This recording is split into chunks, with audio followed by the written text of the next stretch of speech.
Muy bien, hablamos entonces del nuevo gobierno, el gobierno de Abelardo de la Espriella y también de José Manuel Restrepo, vicepresidente de la República. En un discurso que se extendió por más de una hora en el cantón militar Pichincha, el nuevo jefe de Estado colombiano Abelardo de la Espriella explicó sus principales desafíos para este cuatrenio en materia de salud, educación, economía, justicia, también inteligencia artificial, muchos temas que fueron anunciados por Abelardo de la Espriella. Aquí tenemos parte del resumen. Doctor Abelardo Gabriel de la Espriella Otero. Batería, fuego. Estos disparos de salva marcaron un giro en la política de seguridad y defensa del país. Una vez las fuerzas militares y de policía lo reconocieron como comandante en jefe de las Fuerzas Armadas, Abelardo de la Espriella se sentó en un primer consejo de seguridad. A puerta cerrada recibió las cuentas de la situación de orden público del suroccidente. Aunque aún no anuncia lo que será la nueva cúpula, uno de los protagonistas fue el general Eric Rodríguez, llamado a calificar servicios por el gobierno Petro. Expuso vestido de civil y ante la actual cúpula militar y de policía las falencias en materia de seguridad y el plan que espera ejecutar para fortalecer a la fuerza pública. Otros oficiales activos y en retiro, opcionados para conformar la nueva cúpula, estuvieron allí presentes.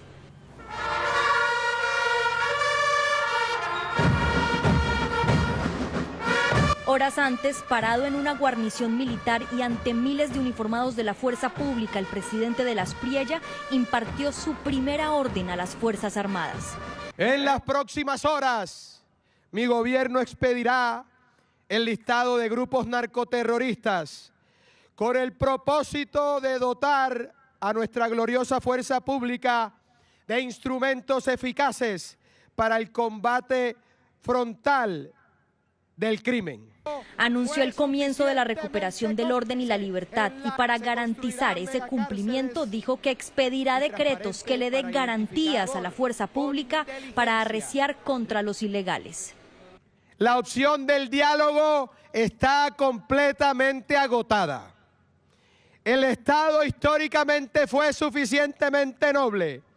El Estado bajo el régimen que ha terminado fue suficientemente cómplice. En la era del tigre será contundente y certero contra el crimen. Dijo que la manguera por donde pasa el combustible que financia la violencia será cortada de raíz, los cultivos ilícitos.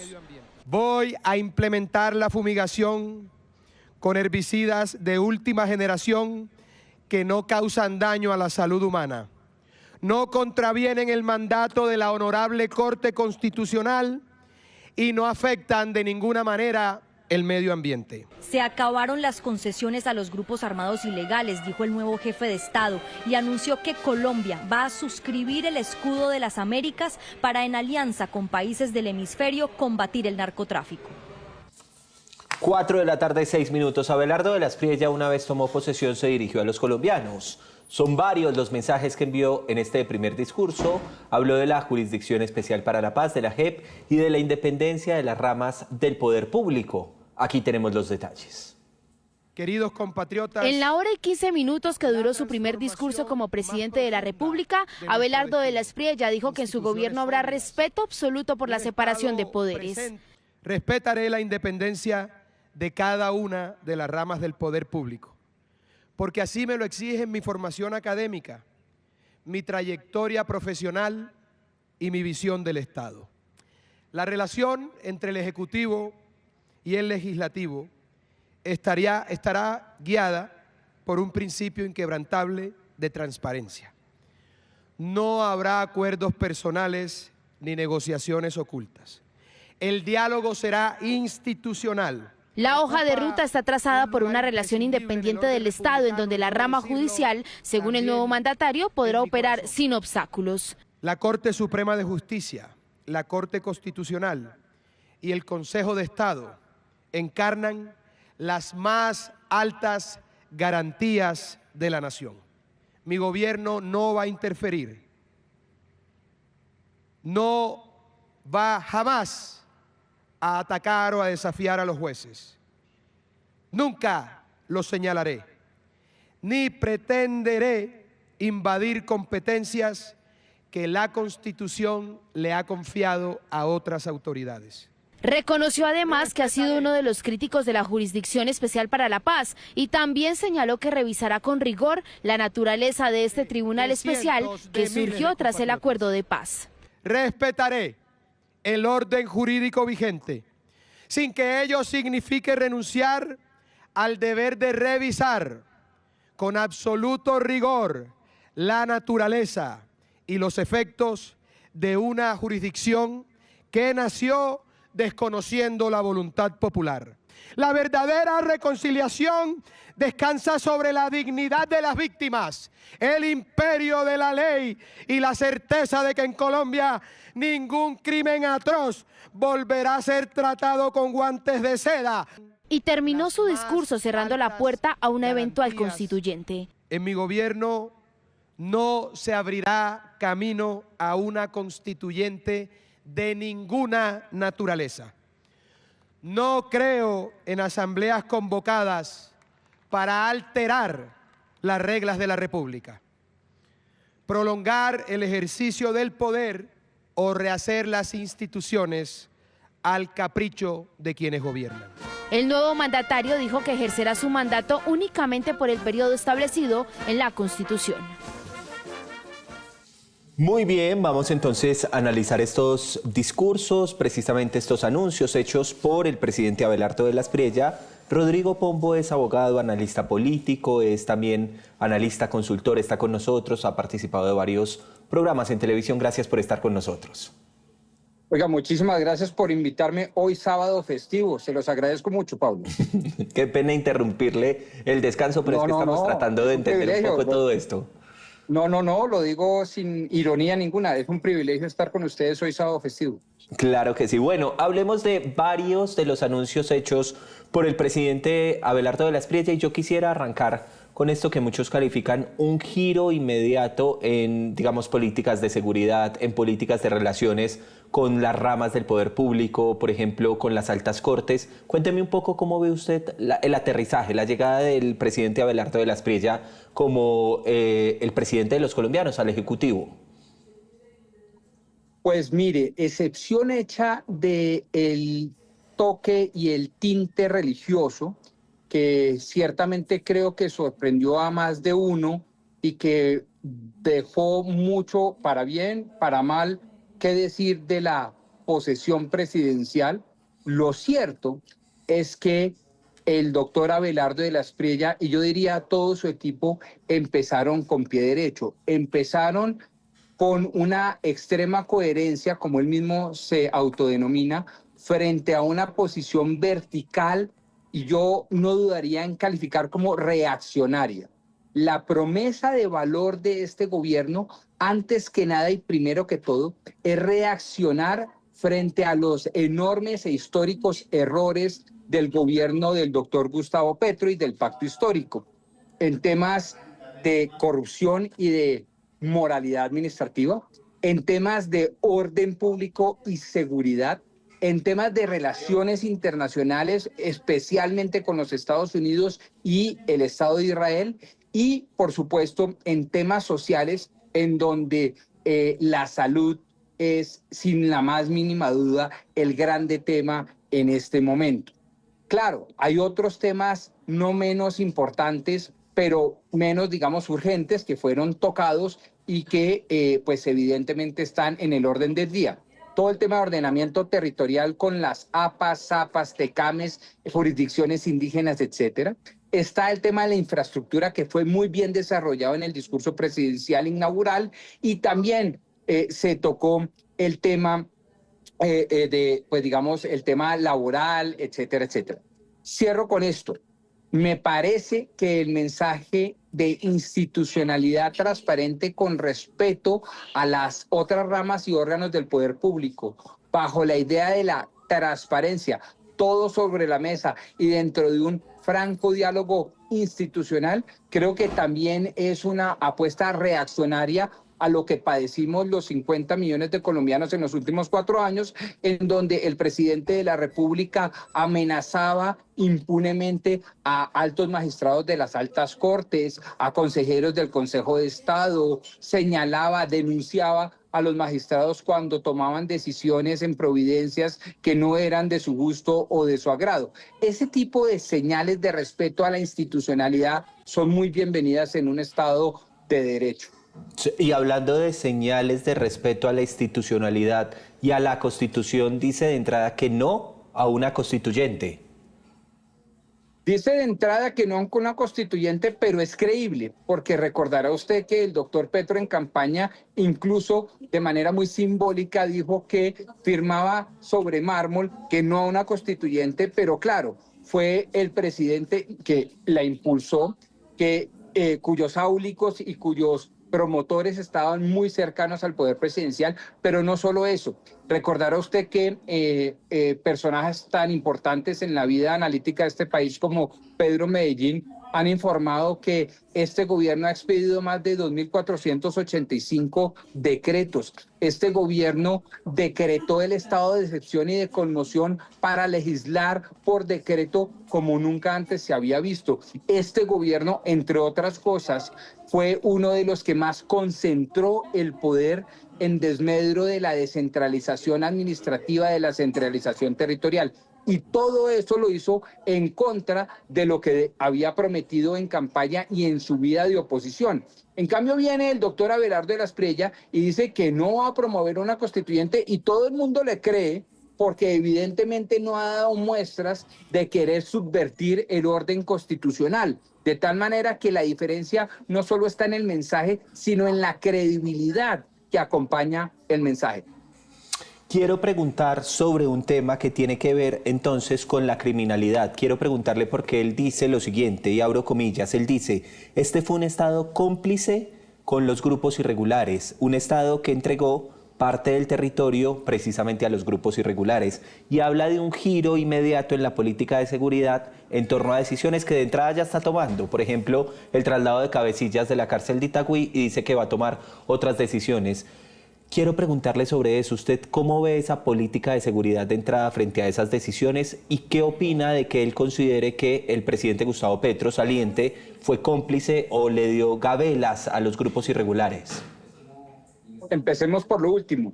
Las pruebas ya históricas que ya se están agenciando a través de los correspondientes procesos judiciales han ya evidenciado que el de hagámonos pasito, juguemos a los congelados, tú en tu lado y yo en el mío, pues fue una, en efecto, política de gobierno que maltrató mucho el ordenamiento, no solo jurídico, sino el ordenamiento castrense, el ordenamiento en torno a la seguridad y a la seguridad constitucional.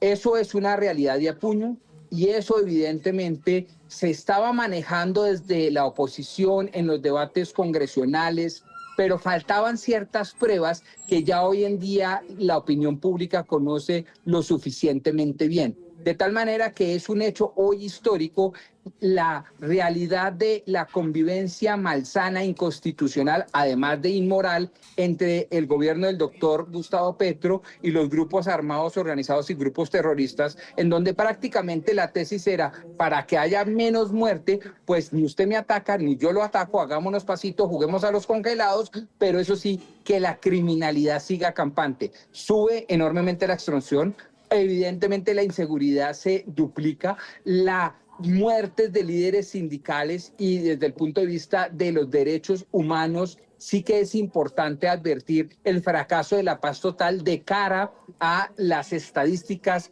de los derechos humanos y del derecho internacional humanitario. Entonces, por donde usted lo mire, esa connivencia cómplice pues evidentemente generó un traumatismo en la seguridad de cada uno de los 50 millones de ciudadanos.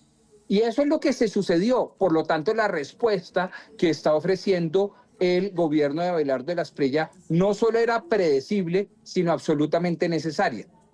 Doctor Rodrigo Pombo, tengo una pregunta final. He hablado con varios analistas que me dicen, mire, hay muchos anuncios del presidente Abelardo de la Espriella y esperamos que de verdad le vaya bien como presidente. Alguien me hablaba de que obras son amores, otros me hablaban de que del dicho al hecho hay mucho trecho. Yo solo le quiero preguntar, ¿cómo materializar esta cantidad de anuncios en obras reales y sobre todo qué tan importante es esto, porque una cosa es lo que se dice en campaña y otra lo que de verdad se debe ejecutar, doctor Rodrigo.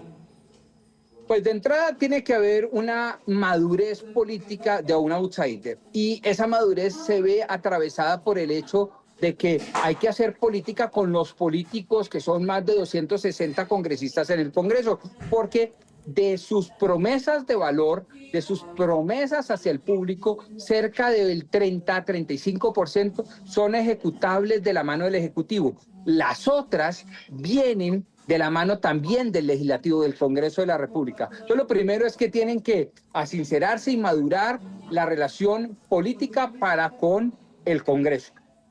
Dicho eso, lo segundo es que para que tenga éxito tiene que tener ciertas victorias tempranas y creo que empezaron bien porque empezaron por donde debían empezar, que es arreglar la casa y arreglar las finanzas de la casa. Entonces, obviamente están reorganizando la deuda pública, están reprogramando y refinanciando la deuda pública y están evidentemente generando unos oxígenos.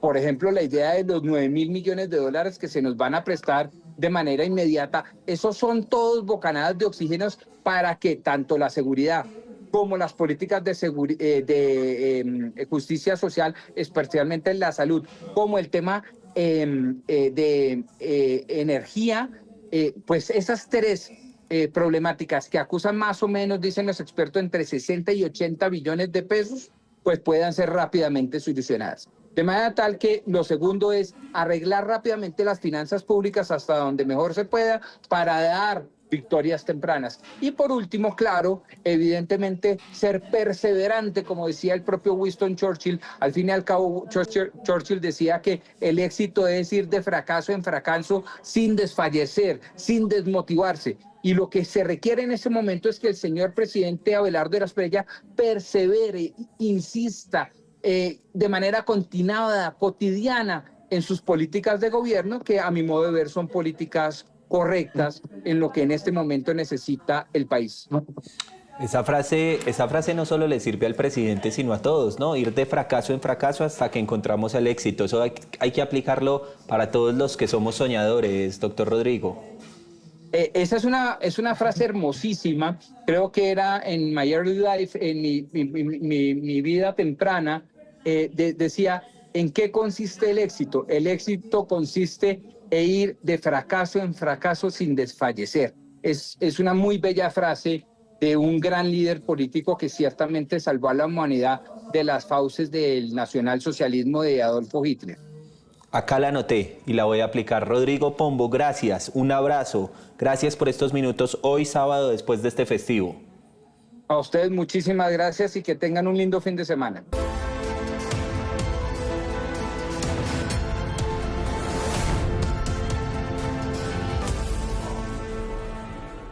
Y dentro de esos anuncios que veíamos en el informe de Carlos Eduardo Barragán, habla entonces de la recuperación de Ecopetrol, una, digamos, de los ejes que ha tenido el presidente Abelardo de la Espriella. Él dice de recuperar Ecopetrol, que va a ser una prioridad en su gobierno, y habla precisamente del fracking, que le dice lo hará con responsabilidad. Este ha sido el anuncio.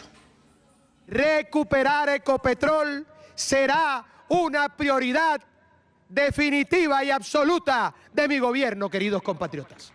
No podemos resignarnos a tener reservas probadas de petróleo para apenas unos años, ni aceptar la caída de nuestra reserva de gas. Impulsaré una política firme de exploración y producción de hidrocarburos.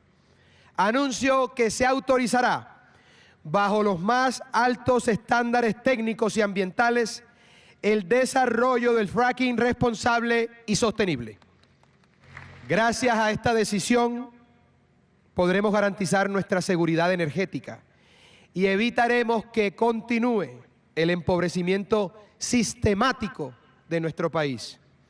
Creo en la transición energética. Estoy convencido de que debemos avanzar hacia fuentes de energía cada vez más limpias, eficientes y diversificadas. Pero esa transición debe erigirse desde la fortaleza y no desde la debilidad, desde la autosuficiencia y no desde la dependencia. Recuperaremos la solidez de Ecopetrol. Muy bien, ahí estaba entonces el anuncio, habla de que cree en la transición energética, en las energías limpias, pero dice que tiene que haber una fortaleza y ser un país autosostenible. Estamos hablando entonces de la importancia de Ecopetrol. Por eso saludamos a esta hora a Milton Montoya, es el director del Departamento de Derecho Minero Energético de la Universidad Externado. Gracias por acompañarnos. Pablo, buenas tardes, muchas gracias por la invitación. Tenemos varias preguntas. En este momento hablan expertos del mal momento que está viviendo Ecopetrol. ¿Esto es cierto? Es decir, ¿cómo está la actualidad de Ecopetrol y cómo ven ustedes esa primera mirada que anuncia el presidente Abelardo de la Espriella de una posible recuperación de la empresa? Lo escuchamos. Bueno, Pablo, efectivamente, pues en lo personal sí me parece preocupante la situación de Ecopetrol en este momento, después de la presidencia de Ricardo Roa, teniendo en cuenta pues que en primer lugar la empresa ha entregado muchísimas menos utilidades de lo que la empresa entregaba en años anteriores. En segundo lugar, pues la ausencia y la pérdida de protagonismo de Ecopetrol en materia de exploración y explotación de hidrocarburos en Colombia ha sido notable. Ha incursionado en otros negocios, pero a mi manera de ver, pues ha perdido el protagonismo misional que tenía la empresa. Y en tercer lugar, pues todas las discusiones que han habido alrededor del presidente de Ecopetrol, las investigaciones, escándalos, las discusiones al interior de la Junta Directiva, los mismos nombramientos de ciertos perfiles en la Junta Directiva, pues han hecho que efectivamente haya un deterioro de la imagen de la compañía. Efectivamente, entonces ahí está el planteamiento de cómo considera usted, que es un experto, Milton, repito eso, sobre la situación actual de Ecopetrol. ¿Qué decisiones se deben tomar inmediatas? ¿Qué cree usted que deben ser las primeras decisiones del presidente Abelardo de la Espriella, que habla un poco de la generalidad? Él dice, vamos a recuperar la transición energética, energías limpias, no vamos a permitir que Ecopetrol siga, digamos, desfalleciendo. Dice entonces que vamos a tener una fortaleza para autosostenernos, pero ¿qué decisiones ya en concreto se deben tomar? Bueno, 3 decisiones muy puntuales y muy importantes. La primera, reactivar de manera inmediata la nueva contratación para la exploración y explotación de hidrocarburos, tanto petróleo y gas, que estuvo totalmente suspendida durante los 4 años del gobierno Petro y con lo cual nosotros nunca estuvimos de acuerdo. En segundo lugar, y el presidente también lo anunció, autorizar el desarrollo de proyectos en yacimientos no convencionales, es decir, el fracking en Colombia, que de poderse explotar esos recursos nos permitiría aumentar de una manera significativa y muy importante el número de reservas tanto de gas como de petróleo.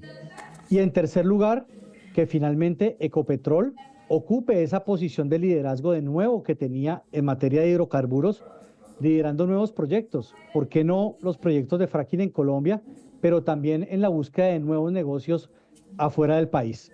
Así que yo creo que esas van a ser las 3 decisiones más importantes que se van a tomar en el corto plazo en materia de hidrocarburos por parte del alto gobierno. Muchas gracias por esa explicación, por esas 3 decisiones que considera usted que se deben tomar de inmediato. Una pregunta en torno a la forma. El presidente Ricardo Roa, ¿hasta cuándo estará? Y precisamente, ¿quién llega o cómo va a ser esa decisión? ¿Cómo es esa transición, doctor Milton? Lo que se ha conocido es que en esta semana se va a conocer integrantes de junta directiva y muy posiblemente el nuevo presidente. Luego uno esperaría que en el transcurso de los primeros 15 días que vienen en adelante tengamos nueva presidencia de Ecopetrol, nuevos integrantes de junta directiva y también algo muy importante, el nuevo presidente de la Agencia Nacional de Hidrocarburos, que va a ser finalmente la que va a tener que liderar todos estos procesos de nueva contratación en materia petrolera y de gas, así como también, pues lógicamente, el liderazgo del Ministerio de Minas y Energía, en donde ya hay nombrado viceministro de Energía y también viceministro de Minas. Perfecto. Quiero preguntar frente al tema del fracking. ¿El fracking es sinónimo de daño ambiental o, como lo dice el presidente, puede haber un fracking responsable? No, de ninguna manera. Hay experiencias internacionales que evidencian que conforme ha avanzado la tecnología y la técnica y la ciencia, se puede desarrollar fracturamiento hidráulico de una manera responsable. Ejemplo los hay en Canadá, en Estados Unidos. Además, Pablo, algo muy importante para su audiencia es que en Colombia la jurisprudencia, es decir, el Consejo de Estado en el 2022 no prohibió el desarrollo del fracking en Colombia, por el contrario, declaró la legalidad de las normas técnicas, eso sí, sujeto a las mejores prácticas de control y seguimiento ambiental posibles, como debe ser, por supuesto. Esta es una técnica que deben desarrollar empresas grandes que tengan experiencia en otros países acreditada en el desarrollo del fracking, pero en Colombia el marco jurídico se encuentra vigente. Lo que ocurre es que en estos 4 años el gobierno Petro decidió no desarrollar proyectos de fracking como política pública, pero eso no significa que el fracking en Colombia esté prohibido. ¿Podemos contarle a los usuarios qué significa el fracking? Usted me decía entonces fracturamiento hidráulico, explicarle muy fácilmente a las personas qué significa el fracking. Mira, básicamente en un yacimiento tradicional o convencional, la perforación se hace de una manera vertical. En el fracking, además de perforarse verticalmente, también se hace una perforación de carácter horizontal para poder alcanzar esos depósitos donde se encuentran los yacimientos, bien sea de gas o de petróleo. Se hace a grandes profundidades y esa perforación lo que hace es inyectar líquidos a grandes presiones para poder liberar la roca o el depósito, dependiendo, en ocasiones hay depósitos con arena, que es donde están atrapados estos yacimientos. Entonces, es básicamente una técnica que ya se viene utilizando en la industria petrolera desde hace muchos años. Simplemente requiere, por supuesto, de unos controles ambientales adicionales por la diferencia que tiene esa perforación de carácter horizontal. Doctor Milton, volvamos al tema de Ecopetrol. Hablaba el presidente, hablaban también, digamos, el vicepresidente de la República y decían es que ni siquiera nos dejaron olla, sino que se llevaron la olla cuando hablaban, digamos, de el gasto de los recursos. Quiero preguntarle sobre la situación actual de Ecopetrol. ¿Hay forma de que con estas decisiones que se tomen, usted me dijo, por ejemplo, exploración, explotación de hidrocarburos, autorizar proyectos de fracking, pueda recuperarse la empresa? Pues hombre, Pablo, la industria de los hidrocarburos y en general la industria mineroenergética son industrias de largo plazo. Actualmente Ecopetrol ve una coyuntura favorable en términos de precios del crudo en el mercado internacional, pero básicamente por el conflicto entre Estados Unidos e Irán. Lo que uno esperaría es que en el segundo semestre de este año y en el primer semestre del próximo año, con una nueva presidencia, con una nueva junta directiva, pues la empresa tenga la posibilidad de tener un mejor desempeño, unas mejores utilidades, que pueda finalmente pues reactivar su actividad de exploración de hidrocarburos a efectos de que el próximo año podamos ver unos resultados distintos. Eso no va a ser en el corto plazo, eso sí, digamos, la ciudadanía y el país lo tiene que tener muy claro, pero sí, pues estamos a tiempo para que empezando el gobierno se tomen las decisiones necesarias para reencauzar el rumbo de la compañía, sobre todo por un aspecto muy importante, recuperar la confianza de los inversionistas, tanto nacionales como internacionales. En una palabra, recuperar la confianza del mercado, pues que se vio muy deteriorada durante estos 4 años. Y agregaría algo adicional, el problema no es solamente Ecopetrol, el problema es en general los retos y la crisis que enfrenta Colombia en materia de gas natural. Cada vez el país está importando más gas para abastecer su demanda. El mes pasado importamos el 32% de gas para abastecer la demanda y a unos costos pues bastante altos para el país. Y tenemos también que tratar de recuperar la producción de petróleo en miles de barriles día. Pues una producción para un país como Colombia de 700.000 barriles desafortunadamente no es suficiente si queremos tener un impacto significativo y, como lo ha dicho el gobierno, que el sector mineroenergético vuelva a ser el motor o uno de los principales motores de la economía. Pensemos que entre más producción de hidrocarburos tengamos, es finalmente más regalías, más impuestos, más inversión social en los territorios. Eso sí, todas estas actividades se tienen que desarrollar con la mayor responsabilidad ambiental, con el involucramiento de las comunidades, con un diálogo temprano, pero hay que avanzar en el desarrollo de estos proyectos para el país. Doctor Milton, muchas gracias. Milton Montoya, director del Departamento de Derecho Minero Energético de la Universidad Externado. Muy provechosa esta charla con usted, doctor Milton. No, muchas gracias a ustedes, Pablo, que tengan una excelente tarde.